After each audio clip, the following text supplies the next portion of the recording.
Hello friends, welcome all in the 11th part of JEE Mains integration. આ session ની અંદર આપણે ઘણા ઇમ્પોર્ટન્ટ ક્વેશ્ચન્સ ઓફ ઇન્ટિગ્રેશન ની વાત કરીશું કે જેમાં ડિફાઇનાઇટ ઇન્ટિગ્રેશન નો જ યુઝ થશે બટ ઇન્ટિગ્રેશન કરવાનું નહીં આવશે. ટૂંકમાં કહેવાનો મીનિંગ પ્રોપર્ટીઝ બેઝ કે કંઈક ફંક્શનની કેરેક્ટરિસ્ટિક બેઝ આપણે ક્વેશ્ચનને સોલ્વ કરીશું. ઓકે, સો આજનું સેશન મોસ્ટ ઇમ્પોર્ટન્ટ છે, પૂરેપૂરું ધ્યાન આપજો, રાઈટ, એન્ડ બહુ જ ઇન્ટરેસ્ટિંગ સેશન હશે. સો સ્ટાર્ટ કરીએ આજનું સેશન. સો આજના સેશનનો જે ફર્સ્ટ ક્વેશ્ચન છે એની આપણે જરા વાત કરીએ. તમારી પાસે બે ઇન્ટિગ્રેશન્સ આપ્યા છે.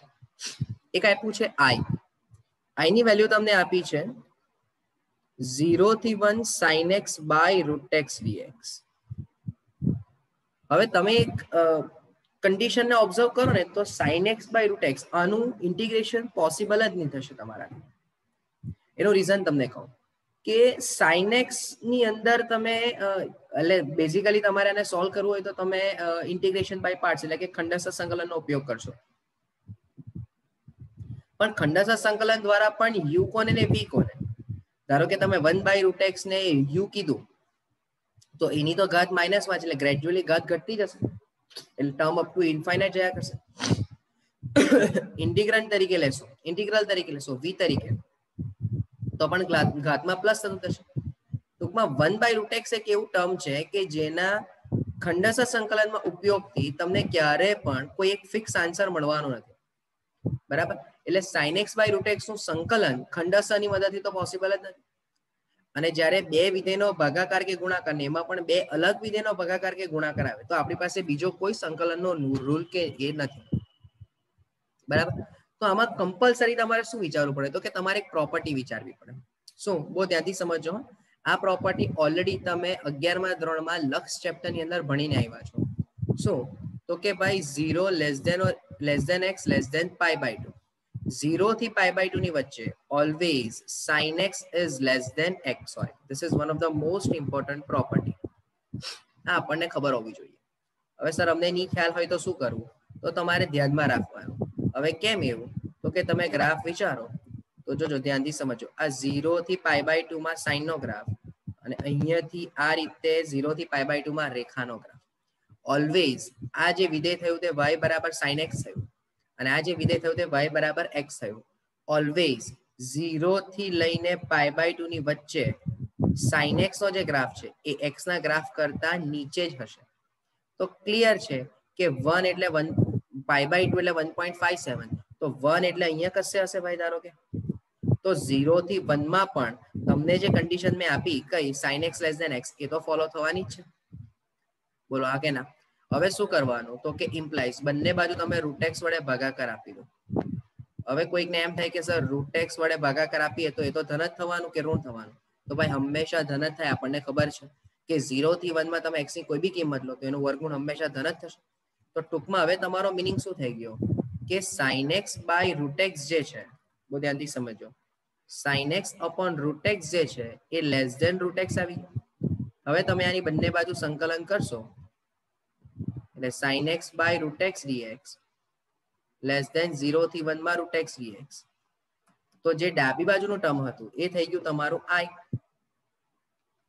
અને લેસ ધેન, ચાલો જુઓ તો 0 થી 1 માં √x તમે વિચારો તો હવે x raised to 3/2 upon 3/2 0 થી 1 તો i is less than 2/3. બરાબર. આ કોની શરત આવી ભાઈ તમારી પાસે? i ની શરત આવી. કઈ? Okay, i is less than 2/3. બરાબર છે. આટલું ક્લિયર થાય ભાઈ? જો ફરીથી હું બોલું છું, આ એવા ક્વેશ્ચન્સ આપણે સોલ્વ કરીએ છીએ કે જેમાં તમને જે ફંક્શન કહેવાના છે ને એનો ઇન્ટિગ્રેશન કરવું પોસિબલ જ નથી. તો હવે એ જ વસ્તુ તમે cos x વિચારો, સમજો. તો 0 થી લઈને 1 ની અંદર જે cos x છે એને માટે તમે શું વિચારશો? તથા જે બરાબર 0 થી 1 cos x by √x dx છે. હવે હું અહીંયા એવું કહી શકું કે for all x belongs to 0 to 1 cos x is always less than 1. But obvious વસ્તુ છે ભાઈ કે cos નો આન્સર તો ઓલવેઝ 1 કરતા નાનો જ છે. હા, અહીંયા ગાડી આપણને x ની કન્ડિશનમાં પણ તમે લઈ શકો કે cos x is less than x, તમે એમાં પણ લઈ શકો. પણ કન્ડિશન્સ અપ્લાય કે sir cos x less than x2 લે છે, બરાબર, cos x less than x2 લે છે, બટ એની વચ્ચે કોઈ પ્રોપર્ટી તમને મળવાની નથી.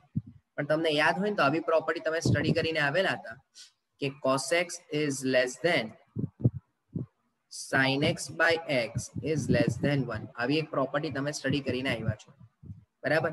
તમે જે limit x tends to 0 sin x by x નો આન્સર 1 કેમ બોલો છો? તો કે આ સેન્ડવિચ પ્રમેય પરથી તમે અહીંયા ને અહીંયા લિમિટ x ટેન્ડ્સ ટુ 0 લગાવશો, બરાબર, બંને બાજુ, તો બંને બાજુ આન્સર 1 આવે એટલે sin x by x નો પણ answer limit x tends to 0 આગળ 1 જ થાય, બરાબર. આ સેન્ડવિચ પ્રમેય થઈ ગયો, આની ચર્ચા આપણે ઓલરેડી કરી ચૂક્યા છીએ. તો હું હવે સીધો cos x નો લેસ ધેન કોની સાથે કન્ડિશન લઈશ? 1 સાથે. અને હવે મને cos x લેસ ધેન 1 માં બંને બાજુ √x વડે ભાગાકાર આપવો છે, તો 1 બાય √x વડે ભાગાકાર આપી દઉં. લિમિટ જોઈએ છે મને cos x બાય √x 0 થી 1 માં લેસ ધેન 0 થી 1 માં x raise to minus half dx. તો આ જે છે તે થઈ ગયું તમારી પાસે j, બરાબર. અને અહીંયા તમે વિચારશો તો x raise to half upon half 0 થી 1, તો ઇમ્પ્લાઇઝ j લેસ ધેન 2 થઈ જશે, બરાબર. તો હવે તમારી બે પોસિબિલિટી કઈ આવી કે i ની વેલ્યુ થઈ ગઈ લેસ ધેન 2/3 અને j ની વેલ્યુ થઈ ગઈ તમારી લેસ ધેન 2, બરાબર. તો ઓપ્શન તમારો 2/3 અને j less than 2, B is the option. So હવે આ ક્વેશ્ચન ની અંદર શું ક્લેરિટી આવી તમને કે આ ફંક્શન એવા હતા કે જેનું ઇન્ટિગ્રેશન થઈ શકે, એટલે આપણે કંઈક આપીને ઇન્ટરવલમાં કંઈક અલગ પોસિબિલિટી વિચારી. જો ચેક કરીએ, હજુ હવે બીજા ક્વેશ્ચન જોઈશું એટલે આપણને વધારે ક્લિયર થશે શું કહેવા માંગુ છું તેમ. ઓકે, ચાલો જુઓ. હવે આ પણ એવો જ એક કંઈક ક્વેશ્ચન છે. તમને જોઈને એવું લાગશે કે સર હવે આટલું સિમ્પલ ઇન્ટિગ્રેશન તો થઈ જ જાય ને ક્લિયરલી. તો ચેક કરો, તમને આપ્યું છે 0 થી 1 માં, બરાબર, dx by √1 plus x raise to 4. હવે તમે ધ્યાનથી ઓબ્ઝર્વ કરો ને તો તમે ક્યારે પણ 1 પ્લસ x રેઝ ટુ 4 પ્રકારનું ઇન્ટિગ્રેશન કર્યું જ નથી. આનું પણ બેઝિકલી ડાયરેક્ટ ઇન્ટિગ્રેશન પોસિબલ જ નહીં થાય. કોઈ કે સર x સ્ક્વેર નો સ્ક્વેર કરીને x સ્ક્વેર બરાબર t લઈ લઈએ, કોઈ કે x સ્ક્વેર બરાબર tan થીટા લઈને કરી લઈએ. ભાઈ તમે ગમે તે કરો, સમજો તમારા માટે આનું ઇન્ટિગ્રેશન કરવું અત્યારના સ્ટેજ પર થોડું ડિફિકલ્ટ થઈ જાય, બરાબર. તો આપણે થોડુંક આઉટ ઓફ ધ બોક્સ જઈને વિચારીએ. આનું ઇન્ટિગ્રેશન આપણે કરવું જ નથી, માનો, કારણ કે તમારે એવું કીધું છે કે આનો જવાબ a to b માં આવે છે, તો આ a to b ને સમાવતો ન્યૂનતમ અંતરાલ તમારે મેળવવું છે. તો આપણે એક કામ કરીએ, જુઓ કે અહીંયા 0 થી લઈને x ની કિંમત 1 ની વચ્ચે છે. હવે 0 થી 1 ની વચ્ચેની કોઈ બી કિંમતમાં હું 4 ઘાત કરું તો પણ એનો જવાબ 0 થી 1 જ રહેશે, હા કે ના? બરાબર. હવે બંને બાજુ તમે 1 એડ કરી દો, ઠીક છે, તો જવાબ તમારો 1 થી 2 ની વચ્ચે થયો. બંને બાજુ સ્ક્વેર રૂટ લઈ લો, બીકોઝ મારું જે ફંક્શન છે તે સ્ક્વેર રૂટ નું છે, તો અહીંયા √2 થઈ ગયો. અને હવે તમે શું કરશો તો કે રેસિપ્રોકલ લઈ લો, તો 1 બાય √2 થી લઈને 1 બાય રૂટમાં 1 plus x raise to 4 less or equals to 1, બરાબર. અને હવે તમે બધી બાજુ ઇન્ટિગ્રેશન લઈ લો 0 થી 1 નું, બરાબર. તો 0 થી 1 1 by √x dx less than or equals to 0 થી 1 dx upon √1 plus x raised to 4 less than or equals to 0 to 1 dx, બરાબર. ચલો તો અહીંયા 1 by √2 બાર x1 નું સંકલન x લિમિટ 0 થી 1 ની, અહીંયા જે છે તે આપણું i થઈ ગયું ને અહીંયા જે છે તે x 0 થી 1 માં. તો ક્લિયર કે તમને જે આન્સર મળ્યો તે 1 by √2 થી લઈને 1 ની વચ્ચે મળ્યો, બરાબર છે. એટલે હું ફાઇનલ આન્સર એવો લખી શકું કે therefore i belongs to 1 by √2 થી 1 ની વચ્ચે. હોપ આ પોઈન્ટ પણ સમજમાં આવ્યો હોય. એટલે હવે તમે ચેક કરશો તો આન્સર કયો થઈ જશે ભાઈ, તો કે 1 by √2 થી 1 ની વચ્ચે.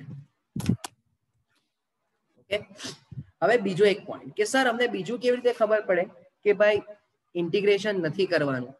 તો જ્યારે બી ઓપ્શન ની અંદર સમજો, જ્યારે પણ ઓપ્શન ની અંદર ઇન્ટરવલ દેખાય અથવા તો ઇનઇક્વાલિટી ના ફોર્મેટમાં આન્સર દેખાય, ત્યારે તમારી પાસે એક પોસિબિલિટી આવશે કે આન્સર નું ઇન્ટિગ્રેશન, એટલે કે જે પણ ઇન્ટિગ્રેશન આપ્યું છે ફંક્શન નું, એનું ઇન્ટિગ્રેશન કરવું પોસિબલ થશે નહીં. જેમ કે તમે ઉપરનો ક્વેશ્ચન આ જે ક્વેશ્ચન કર્યો હતો એ બંને ક્વેશ્ચનની ફોર્મેટ કે પેટર્ન ઓબ્ઝર્વ કરો ને, તો તમને એવું રિયલાઇઝ થશે કે આપણે બંને ક્વેશ્ચનની અંદર આન્સર ફિક્સ નથી લાવ્યા, ઇન્ટરવલના ફોર્મેટમાં લાવ્યા છે. ઓકે, સો હોપ કે આ પોઈન્ટ ધ્યાનમાં રહી તમને. ચાલો નેક્સ્ટ પર જઈએ. ચાલો જુઓ, હવે આ ટાઈપના ક્વેશ્ચનની અંદર પણ આપણે ચર્ચા કરવી છે. તમે ધ્યાનથી જરા ચેક કરો કે તમને જે ક્વેશ્ચન્સ આપ્યા છે, બરાબર, તો જો આઈ એ આપેલ સંકલન I1 I2 I3 અને I4 માં સૌથી મહત્તમ હોય, બરાબર, એટલે તમારી પાસે જે 4 ઇન્ટિગ્રલ્સ છે એ 4 ઇન્ટિગ્રલ્સ માંથી તમારે મેક્સિમમ આન્સર મેળવવો છે. ઓકે, હવે તમે ધ્યાનથી ચેક કરો ને તો 0 થી 1 માં e - x cos square x, 0 થી 1 માં e - x square cos square x, બરાબર, e - x square અને e - x square by 2 છે.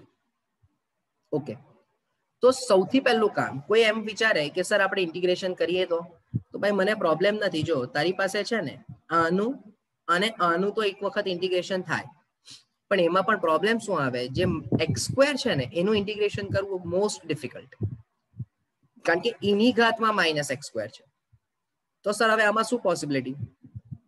તો એક સિમ્પલ વસ્તુ છે ભાઈ, તારી પાસે અત્યારે 0 < x < 1 છે.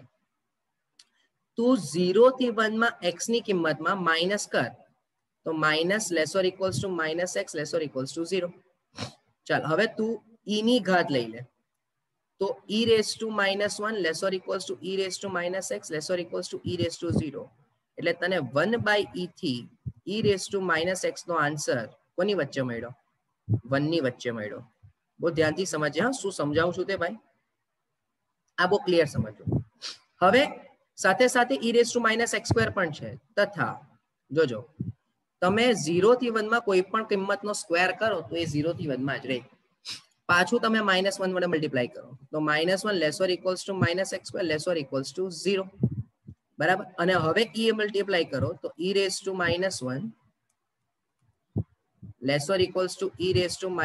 square < 0. તો 1/e < x square < 0. સોરી, અહીંયા e 0 એટલે 1 થઈ જશે, બરાબર છે. ચલો આ બીજી પોસિબિલિટી આવી. સર એક સવાલ, જો e - x નો બી આન્સર 1/e થી 1 માં આવ્યો, e - x square નો પણ જવાબ 1/e થી 1 માં આવ્યો. તો હવે આ બંનેનો જ અંતરાલ 1/e થી 1 માં છે, તો કોણ મોટું ને કોણ નાનું મને કેવી રીતે ખબર પડે? એની સાથે સાથે તથા સમજો ઓલસો એક પોસિબિલિટી તો હજુ બાકી જ છે સર. કઈ? તો કે એક પોસિબિલિટીની અંદર x²/2 બી છે. અચ્છા, તો તું અહીંયા બાય 2 કરી દે ચાલ. તો -1/2 < x²/2 < 0. તો હવે અહીંયા 1/e એટલે કે રૂટમાં e, બરાબર, 1/√e < e - x²/2 અને < e 0 એટલે 1. ચલો આ 3 પોસિબિલિટીઝ તમારી પાસે આવી ગઈ. તો સર સૌથી પહેલું કામ આપણે શું કરીએ? તો કે સૌથી પહેલું કામ આપણે I3 અને I4 ની કમ્પેરિઝન કરી લઈએ કે I3 અને I4 માં કોણ મોટું હશે અને કોણ નાનું હશે. ચાલ સમજ. હવે I3 ની અંદર છે -x² અને I4 ની અંદર છે -x²/2. તો હવે સર આને ચેક કેવી રીતે કરવું? તો બહુ સિમ્પલ વસ્તુ છે કે તું 0 થી 1 ના અંતરાલમાં -x² વિચાર અને -x²/2 વિચાર. આ બે વચ્ચે શું રિલેશન હશે? સમજજે, મેં કિંમત લીધી છે એ e - x²/2 અને e - x² ની લીધી છે. બહુ ધ્યાનથી સમજે શું બોલું છું તે. ઓલસો અહીં બહુ ધ્યાનથી સમજજો, 0 થી લઈને 1 ની વચ્ચે તમારું સ્ક્વેર તો કમ્પલસરી તમારું કોની વચ્ચે આવવાનું? 0 થી 1 માં જ આવવાનું. -1 થી 0 ની વચ્ચે -x² છે, બરાબર. હવે જ્યારે -1 થી લઈને -x² નો આન્સર 0 ની વચ્ચે છે અને -1/2 થી લઈને -x²/2 નો આન્સર 0 ની વચ્ચે છે, તો આ બંનેમાંથી કોણ મોટું હશે અને કોણ નાનું હશે? ઓલવેઝ તો કે તમારે વિચારવું પડે, બરાબર. હવે એટલું પણ એક સિમ્પલ લોજિક તમને ખબર હોય કે 0 થી લઈને 1 માં x² હોય, બરાબર, અને 0 થી લઈને 1/2 માં x²/2 હોય, તો x ની પ્રત્યેક કિંમત માટે આ જે કિંમત છે એમાં તમે 2 વડે ભાગાકાર આપો છો તો ક્લિયર છે કે આનો જે ગ્રાફ હશે x²/2 નો એ ડાઉન જ હશે. એટલે તમે એવું કહી શકો ને કે x² is always greater than x²/2, તો માઇનસ મલ્ટીપ્લાય કરો તો લેસ ધેન માઇનસ x²/2 થશે. કન્ફર્મ? સમજો. એટલે મારે જો ગ્રાફ પ્લોટ કરવો હોય, સમજો, ભલે નંબર ઓફ ક્વેશ્ચન્સ ઓછા થાય પણ આ પોઈન્ટ સમજવા જેવો છે ભાઈ. હા, તમારે સમજો. તો અહીંયા હું એક ગ્રાફ બનાવું.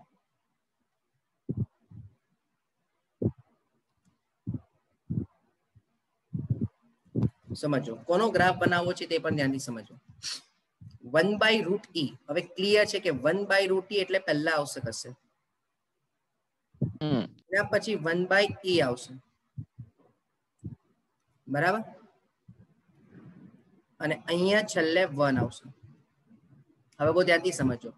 આપણે એવી ચર્ચા કરી કે -x² નો આન્સર લેસ ધેન -x²/2 જશે.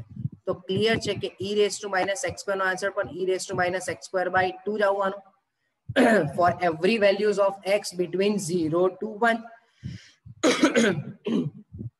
હવે કોઈ બી ગ્રાફ હોય, કોઈ પણ પ્રકારનો ગ્રાફ હોય, સમજો, પણ ગ્રાફ ઓલવેઝ ડિક્રીઝિંગ જ હશે. હવે ડિક્રીઝિંગ ગ્રાફ છે એવું કેવી રીતે ખબર પડશે? તો કે તમે x ની 0 આગળ કિંમત વિચારો અને x ની 1 આગળ કિંમત વિચારો. 0 આગળ આ બંનેનો જવાબ વિચારો અને 1 આગળ આ બંનેનો જવાબ વિચારો તો ગ્રેજ્યુઅલી તમારો જવાબ ઘટતો જશે. સમજો, ગ્રેજ્યુઅલી તમારો જવાબ ઘટતો જશે. હા કે ના? 0 થી 1 માં તમારો જવાબ ગ્રેજ્યુઅલી ઘટતો ગયો. તો હવે ચેક કરીએ. હા, જોજો. 0 પર પહેલા આપણે e⁻x² નો આન્સર વિચારો.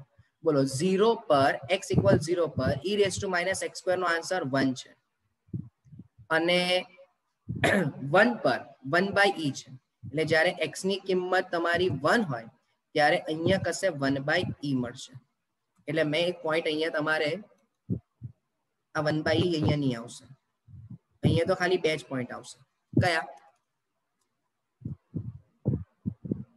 સમજો, અહીંયા તો 2 જ પોઈન્ટ આવશે, 0 અને 1. જે પોઈન્ટ તમારે રિપ્રેઝન્ટ કરવાના છે એ અહીંયા રિપ્રેઝન્ટ કરવાના છે. એટલે અહીંયા ધારો કે આપણે લઈ લઈએ 1/√e, અહીંયા ધારો કે લઈ લઈએ 1/e ને અહીંયા લઈ લઈએ 1.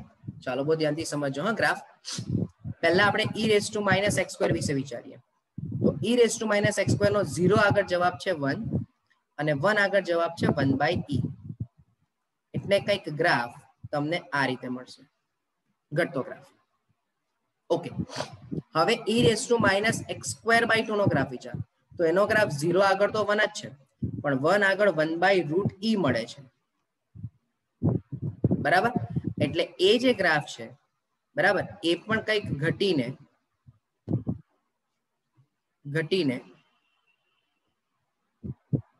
અહીંયા સુધી આવશે, આમ, બરાબર.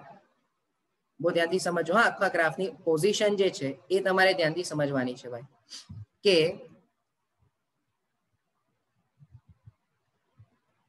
0 થી 1 ના x ના ઇન્ટરવલમાં, 0 થી 1 ના x ના ઇન્ટરવલમાં e⁻x² નો ગ્રાફ 0 આગળ 1 જવાબ આપતો હતો અને 1 આગળ 1/e જવાબ આપતો હતો, બરાબર છે. તો પહેલા તો તમને એ ખ્યાલ આવવો જોઈએ ને કે 1/e અને 1/√e માંથી કોણ મોટું છે. અહીંયા કદાચ આપણે મિસ્ટેક નહીં કરી હોય તે બહુ ધ્યાનથી સમજો, બરાબર. અહીંયા e છે ને અહીંયા √e છે, તો ક્લિયર છે કે પોઈન્ટ પણ ઓલ્ટરનેટ થશે. Sorry, just a minute. અહીંયા 1/√e આવશે અને અહીંયા 1/e આવશે. Sorry, it's my mistake. એટલે તમારો ગ્રાફ અહીંયા થોડો વેરી થશે.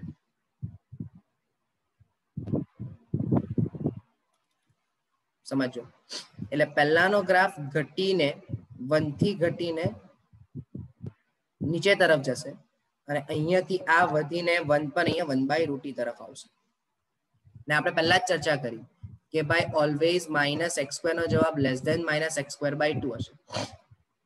તો હવે તમે ડિસાઈડ કરો કે તમે 0 થી 1 માં e⁻x²/2 જે છે એના દ્વારા આખું ક્ષેત્રફળ લઈ આવ્યા, આટલું, અને e⁻x² દ્વારા ખાલી આટલું જ ક્ષેત્રફળ લઈ આવ્યા નીચેનું. તો બેમાંથી કોણ મોટું થયું? તો ક્લિયર વસ્તુ છે કે અત્યારે I3 અને I4 માં I3 is less than I4 થઈ જશે, બરાબર, I3 is less than I4. Okay, આ પોઈન્ટ સમજમાં આવ્યો હોય. હવે તમે એ વિચારો કે બંને બાજુ e raise to minus x અને e raise to minus x square છે, તો એની વચ્ચે શું રિલેશન હશે? ચાલો ચેક કરો.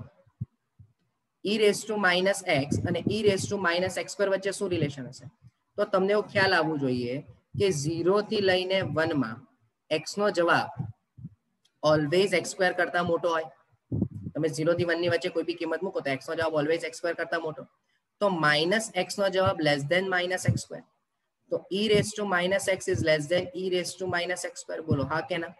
હવે જ્યારે e raise to minus x is less than e raise to minus x square અને તમે બંને બાજુ cos સ્ક્વેર વડે ગુણાકાર આપો છો, તો cos સ્ક્વેર તો ધન જ થયું, તો અસમતા તેની તે જ. તો implies e raise to minus x cos square x less than e raise to minus x square cos square x. બરાબર. અને હવે તમે ઇન્ટિગ્રેશન ધારો કે 0 થી 1 0 થી 1 આપી પણ દો છો, તો e raise to minus x cos square x e raise to minus x cos square x એટલે I1 is less than I2. એટલે I3 ને I4 માં મોટું કોણ છે? I4. I1 અને I2 માં મોટું કોણ છે? I2. તો હવે તમારે જે મેક્સિમમ આન્સર જોઈએ એમાં કોની વચ્ચેનું રિલેશન જોઈશે? ક્યાં તો I4 વચ્ચેનું અથવા તો I2 વચ્ચેનું. તો હવે તમારે એ ડિસાઈડ કરવાનું કે I4 અને I2 માંથી કોણ મોટું છે. કારણ કે તમે જેમ કરી ગ્રેજ્યુઅલી તમે એક એક કરીને કિંમતો ચેક કરતા ગયા, બરાબર, જે બે વચ્ચે કોમન રિલેશન હતું, બરાબર, એ બે વચ્ચેનું કોમન રિલેશન આપણે ડિસાઈડ કર્યું. તો હવે તમે વિચારો I2 અને I4 વચ્ચે. જો I2 અને I4 વચ્ચેનું રિલેશન તમને ખબર પડી જાય તો તમારો ફાઇનલ આન્સર ક્લિયર થઈ જશે. તો હવે I2 અને I4 વચ્ચે રિલેશન કેવી રીતે ડિસાઈડ કરશો? તો જોજો, I2 ની અંદર છે e raise to minus x square, I4 ની અંદર છે e raise to minus x square by 2. અચ્છા, ધારો કે cos સ્ક્વેર ની હોય તો ઓલરેડી આપણને ખબર છે કે e raise to minus x square નો answer e raise to minus x square by 2 કરતા કેવો હતો? નાનો હતો. બરાબર. અને જેવું તમે cos સ્ક્વેર થી મલ્ટીપ્લાય કર્યું, સમજો, cos સ્ક્વેર થી મલ્ટીપ્લાય કર્યું તો કોઈ એક જ બાજુ તમે મલ્ટીપ્લિકેશન આપ્યું ને, એટલે બહુ ધ્યાનથી સમજો. હા, અહીં બહુ ધ્યાનથી સમજો, કે e raise to minus x square as answer e raise to minus x square by 2. બોલો ફોર શ્યોર. બરાબર. e raise to minus x square નો answer e raise to minus x square by 2 કરતા તો નાનો છે. હવે તમે કોઈ એક જ બાજુ કોઈ એક ધન સંખ્યા વડે ગુણો છો. ધારો કે e raise to minus x square નો આન્સર કોની વચ્ચે છે? 1/e થી લઈને 1 ની વચ્ચે છે, અને અહીંયા 1/√e થી લઈને 1 ની વચ્ચે છે. હવે તમારી આ જે ઇન્ટરવલ તમને મળે છે 1/e થી 1 અને 1/√e થી લઈને 1, બરાબર, એમાં તમે માત્ર 1/e થી 1 ની વચ્ચેની કિંમતને 0 થી 1 ની કિંમત વડે ગુણો છો. બરાબર. તો 1/e થી લઈને 1 ની વચ્ચેની કોઈ કિંમત ધારો કે આપણે લઈ લઈએ, બરાબર, તો જેમ કે 1/2 માની લો, બરાબર, તો 1/2 કરતા પણ આપણે વિચારીએ તો કોઈ બી એક એપ્રોક્સિમેટ કિંમત પોઈન્ટની લઈ લો તમે, બરાબર, ને એની સાથે તમે પોઈન્ટનો ગુણાકાર આપો અને આ બાજુ ઓલરેડી એક કિંમત માઇનસ એક્સ સ્ક્વેર બાય 2 છે, તો ક્લિયર થઈ જશે ને કે ભાઈ આ બાજુ ઓલવેઝ હજુ પણ નાની જ રહેવાની.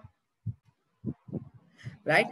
સો ધ પોઈન્ટ ઇઝ કે અહીંયા e raise to minus x square ને તમે cos સ્ક્વેર વડે ગુણશો ને તો પણ એનો આન્સર, બરાબર, e raise to minus x square કરતા નાનો જ રહેવાનો. સમજો, એટલે cos square x e raise to minus x square is still less than e raise to minus x square by 2. કઈ ની વચ્ચે? 0 થી લઈને 1 ની વચ્ચે. તો આ જે હતું એ તમારું I2 હતું અને આ જે છે તે તમારું I4 છે. તો અગેઇન તમને I2 લેસ ધેન I4. તો ઓલરેડી I4 અને I2 તો I3 અને I1 ની કમ્પેરિઝનમાં મોટા જ હતા, અને I4 અને I2 માં પણ સૌથી મોટું કોણ આવ્યું? તો કે I4. Hence your final answer is the maximum value is I is equals to I4. સમજો. હવે આના માટે તમને આ જેટલા પણ ગ્રાફિકલ રિપ્રેઝન્ટ કર્યા ને ભાઈ, રિપ્રેઝન્ટેશન, એ દરેક ગ્રાફિકલ રિપ્રેઝન્ટેશન તમને ક્લિયર હોવા જોઈએ. જ્યાં સુધી તમને આ ગ્રાફિકલ રિપ્રેઝન્ટેશન કે આ ફંક્શન્સને અન્ડરસ્ટેન્ડ કરતા નહીં આવડશે ને, તમારાથી આ ક્વેશ્ચન સોલ્વ થવાના નથી. હા, થોડું કોમ્પ્લેક્સિટી તમને લાગતી હશે કારણ કે આપણે બધા ફેક્ટરને ઇન્ડિવિડ્યુઅલી ચેક કર્યા છે. સમજો મેં પહેલા તમને i3 અને i4 વચ્ચેનું રિલેશન સમજાવ્યું શું છે તે, પછી મેં તમને i1 અને i2 વચ્ચેનું રિલેશન સમજાવ્યું, બરાબર, અને પછી આપણે જે બંનેમાં મહત્તમ હતા એ બંને વચ્ચેનું રિલેશન મેં તમને એક્સપ્લેન કર્યું. ઓકે, ચાલો નેક્સ્ટ ક્વેશ્ચન પર જઈએ.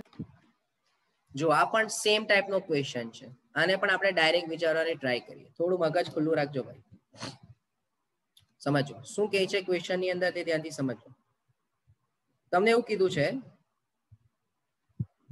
કે i1 ની અંદર 0 થી 1 માં 2 raised to x square છે, i2 ની અંદર 0 થી 1 માં 2 raised to x cube છે, પછી 1 થી 2 માં x square છે અને 1 થી 2 માં x cube છે.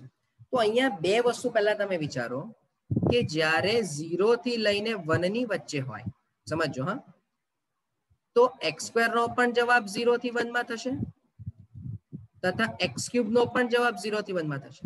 પણ ભાઈ રિલેશન શું? x square અને x cube વચ્ચેનું રિલેશન શું? તો compulsory x square less than or equals to x cube થાય. બોલો હા કે ના? તમે કોઈ પણ એક વેલ્યુ એઝ્યુમ કરીને જોઈ લો 0 થી 1 માં. 0 થી 1 ની કોઈ પણ એક વેલ્યુ એઝ્યુમ કરીને જોઈ લો. હા, પેલો જે ક્વેશ્ચન હતો એમાં e રેઝ ટુ વડે પણ કેમ સમાધાન થાય? કારણ કે e રેઝ ટુ એક ઘાતાંકીય વિધેય છે અને ઘાતાંકીય વિધેય હંમેશા વધે. એટલે ધારો કે કોઈને એમ થાય કે સર અહીંયા તું e વિધેય લગાવે છે તો કેમ અસમતા નથી બદલતો? પણ ની જ બદલાય ને, કારણ કે e વિધેય જે ઘાતાંકીય વિધેય છે તો હંમેશા વધતું વિધેય છે, એટલે અસમતા બદલાવાની નથી. એટલે જે શરત x ને સાથે ફોલો થશે એ જ સેમ શરત કોની સાથે ફોલો થઈ જશે? e રેઝ ટુ સાથે પણ ફોલો થઈ જશે. બરાબર. અચ્છા, હવે જે પોઈન્ટ આપણે ચર્ચા કરીએ છીએ અત્યારે એ અહીંયા છે. ચાલો કે x square less than or equals to x cube છે, બરાબર. કોઈ બી એક એઝ્યુમ કરી લો 0 થી 1 માં. ધારો કે ખાલી તમારી કન્સિડરેશન માટે હું x ઇક્વલ્સ હાફ લઈ લઉં, તો 1/2 નો સ્ક્વેર કરો અને 1/2 નો ક્યુબ કરો તો ક્લિયર છે કે 1/2 નો સ્ક્વેર જ મોટો હશે. તો 2 રેઝ ટુ અગેન ઘાતાંકીય વિધેય આવ્યું તો પણ 2 રેઝ ટુ x ક્યુબ જ થવાનું. અને હવે તમે લિમિટ 0 થી 1 2 raise to x square dx અને 0 થી 1 2 raise to x cube dx તમે કરશો, સોરી x, હા, x square greater than or equals to જશે. હા સોરી ભાઈ, x square greater than or equals to, એટલે અહીંયા પણ ગ્રેટર ની ઇનઇક્વાલિટી આવશે અને અહીંયા પણ ગ્રેટર જ જશે. બરાબર છે. અને ઇક્વલ નહીં આવશે. ઇક્વલ કેમ આવે? કારણ કે 0 ને 1 પર બંનેનો જવાબ સેમ હશે. પણ આપણે એવી કન્ડિશન અત્યારે વિચારવી નથી. આપણે ખાલી ગ્રેટરની જ કન્ડિશનને ધ્યાનમાં લઈએ. બરાબર, dx. તો બોલો આના પરથી પહેલું રિઝલ્ટ શું મળ્યું કે i1 is greater than i2. ચલો પહેલી કન્ડિશન મળી ગઈ, i1 is greater than i2. Hope આ પોઈન્ટ સમજમાં આવ્યો. ચાલો બીજી શરત શું છે? તથા હવે 1 થી લઈને x ની કિંમત 2 ની વચ્ચે છે તો ભાઈ હવે બટ ઓબ્વિયસ છે 1 થી 2 માં x square less than x cube જ હશે, બરાબર. તો 2 raise to x square less than 2 raise to x cube, તો તમે બંને બાજુ ઇન્ટિગ્રેશન કરશો, સમજો આમાં પણ બંને બાજુ ઇન્ટિગ્રેશન કરો x સ્ક્વેર dx, તો એનો પણ answer less than 2 raise to x cube dx જ થવાનો. તો એનો મીનિંગ કે હવે 1 થી 2 માં 2 રેઝ ટુ x સ્ક્વેર એ જે છે તે i3 છે. તો ક્લિયર છે કે રિલેશન મળી જશે i3 લેસ ધેન i4. ચાલો તો બોલો i1 ગ્રેટર ધેન i2 થઈ ગયું, i3 લેસ ધેન i4 થઈ ગયું. ચાર ઓપ્શન ચેક કરો. તો i1 ગ્રેટર ધેન i2 વાળી કન્ડિશન છે, i3 ગ્રેટર ધેન i4 નથી થતું, i3 લેસ ધેન i4 થાય છે, right. i2 greater than i1 નથી થતું અને i3 ઇક્વલ્સ ટુ i4 પણ દરેક કેસમાં થતું નથી, બરાબર. તો ફાઇનલ આન્સર કયો આવશે? i1 greater than i2. પણ ધારો કે હું તમને એમ સવાલ પૂછું કે આ ચારે વચ્ચેનું રિલેશન શું હશે? તો એક બટ ઓબ્વિયસ વસ્તુ છે ભાઈ કે 0 થી 1 ની અંદર જે બિહેવિયર થશે એના કરતા ઓલવેઝ 1 થી 2 માં બિહેવિયર વધારે જ હશે. એટલે કે ઘેરાતા પ્રદેશનું ક્ષેત્રફળ 1 થી 2 માં વધારે જ હશે, બરાબર. એટલે સૌથી મોટી કિંમત આ બધામાં કોણ હશે? સો ઇન જનરલ સમજો, ઇન જનરલ આ તમારા કન્સિડરેશન માટે i4 સૌથી મોટું હશે, એનાથી નાનું i3 હશે, એનાથી નાનું i1 હશે અને છેલ્લામાં છેલ્લું i2 હશે. આ રિલેશન બધાની વચ્ચે તમને મળશે. એટલે કદાચ ઓપ્શન ની અંદર ચારે વચ્ચેનું પણ રિલેશન પૂછી શકે. ઓકે, સો હોપ આ પણ કન્ડિશન ખબર પડી. હવે તમે જુઓ આ પણ દેખાય છે તમારું ડિફાઇનાઇટ ઇન્ટિગ્રેશન, પણ તમે ઇન્ટિગ્રેશનનો કોઈ પણ પ્રકારનો યુઝ અહીંયા કર્યો નથી. Okay, next. ચાલો જુઓ, બહુ સમજવા જેવો ક્વેશ્ચન આવ્યો ભાઈ. તમને 0 થી x માં cos raised to 4t dt આપ્યું છે. તમારે શોધવો છે જવાબ g of x plus pi. તો ભાઈ g of x plus pi એટલે 0 થી લઈને x plus pi cos raised to 4t dt લખાય કે? અચ્છા, હવે આ જે 0 થી x plus pi છે ને તમે આવું કહી શકો ભાઈ? સમજો કે 0 થી pi પ્લસ પાઈ થી પાઈ પ્લસ એક્સ ડીટી. બોલો હા કે ના? ચેક કરજો. 0 થી પાઈ cos raised to 4t dt plus pi થી લઈને pi plus x cos raised to 4t dt. Clear આ પોઈન્ટ ભાઈ? હવે તમે બહુ ધ્યાનથી સમજો. તમને એવું ખબર હતી, મેં એક નિયમ લખાવેલો, તમને હું પાછો યાદ કરાવું, સમજો હા, કે a થી a પ્લસ nt fx બરાબર dx બરાબર n ટાઈમ્સ 0 થી t fx dx લખાય જો a એ આવર્તમાન હોય. યાદ કરો ભાઈ તમે. તો અહીંયા બહુ ધ્યાનથી સમજો, g of x plus pi બરાબર આજે પાઈ થી લઈને પાઈ પ્લસ એક્સ છે, તો તમારા cos raised to 4t માટે પાઈ જે છે તે આવર્તમાન થઈ જશે. બોલો હા કે ના? કેવી રીતે સર આવર્તમાન થાય? મને નહીં ખબર પડી. તો તું ચેક કર કે ભાઈ cos of, જો તે ધ્યાનથી સમજજો, cos raised to 4 pi plus કોઈ પણ વિધેય બરાબર cos raised to 4t થવાનું. અને જો આવું થઈ ગયું તો એ પાઈ શું થશે? cos raised to 4 નું આવર્તમાન થશે. અને જો એ આવર્તમાન થાય તો 0 થી લઈને પાઈ cos raised to 4t dt વત્તા આ પાઈ થી પાઈ પ્લસ એક્સ ને શું લખી શકું? 0 થી x cos raised to 4t dt લખી શકું. ને હવે આ સિમ્પલ આન્સર કે 0 થી x માં હોય તો gx કહેવાય, તો 0 થી પાઈ માં એને તમે g of pi કહી દેશો. તો આ તમારો આન્સર આવી ગયો. સમજો સર, આટલો નાનો દાખલો મેટર એ નથી કરતું કે લેન્થ કેટલી છે ભાઈ. મેટર એ કરે છે કે કન્સેપ્ટ કયો વપરાય. જો તમને આ આવર્તમાનનો કન્સેપ્ટ નથી ખબર તો આ દાખલાની અંદર શું કરશો તમે? કારણ કે cos raised to 4 નું તો સંકલન કરવું ડિફિકલ્ટ થઈ જાય તમારા માટે. એટલે અત્યારે ક્લિયર વે થી તમને આન્સર શું દેખાશે? એ દેખાશે. જરા ધ્યાનથી સમજો હા પાછું, કે g of x નો આન્સર 0 થી x માં cos raised to 4t dt હતું.